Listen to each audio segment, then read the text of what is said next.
Olá, bom dia. Hoje é 20 de 1 de 2025. Deus abençoe você, sua família, seus planos, seus projetos e os seus objetivos. Antigo Testamento, parte 1896. Então, está escrito no livro de João, quarto livro do Novo Testamento, capítulo 3, versículo 16. Porque Deus amou o mundo de uma tal maneira que deu o seu Filho unigênito, para que todo aquele que nele crê não pereça, mas tenha vida eterna. Por que eu estou falando isso?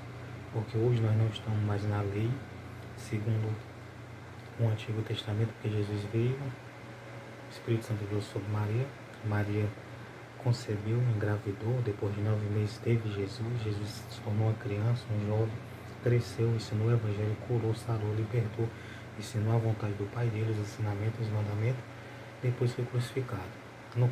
A morte não conseguia matar Jesus. Jesus entregou o Espírito saiu de dentro dele, ele foi lá para o Hades, para o inferno, em lugar de pranto e ranger de dente, pregar os espíritos em cadeia. Lá. Aí foi, depois de 3 dias e 3 noites, ele ressuscitou e passou bastante dia na terra. Depois ele subiu para o céu, com 2 varões resplandecentes, 2 anjos subiram. Os anjos disseram: esse mesmo Jesus que vocês vistem, um dia tornará, que é no dia do arrebatamento, quando ele vier nas nuvens, o povo vai ser assinalado, aqueles que tiverem que ser assinalados, e vão subir e se encontrar com Jesus nos ares.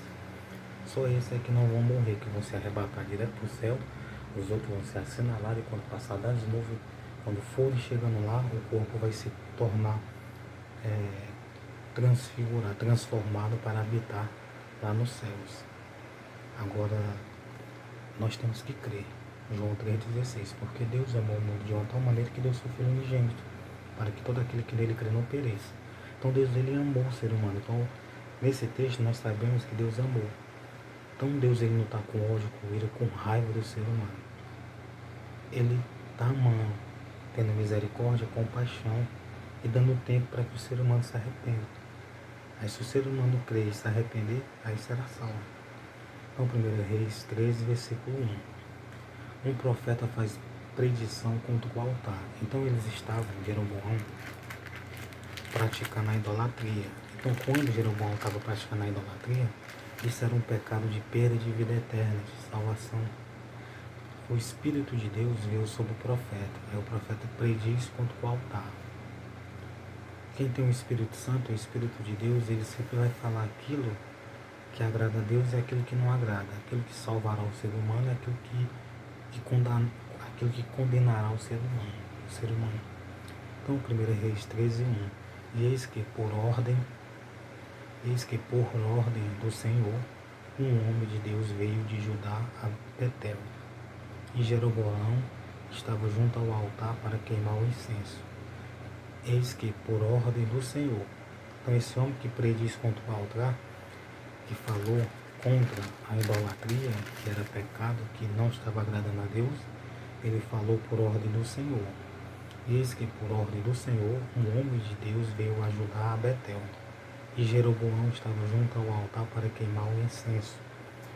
E clamou contra o altar, com a palavra do Senhor, e disse: altar, altar, assim diz o Senhor, eis que um filho nascerá à casa de Davi, cujo nome será Josias, o qual sacrificará sobre ti o sacerdote dos altos, que queima sobre ti incenso, e ossos de homens se queimarão sobre ti.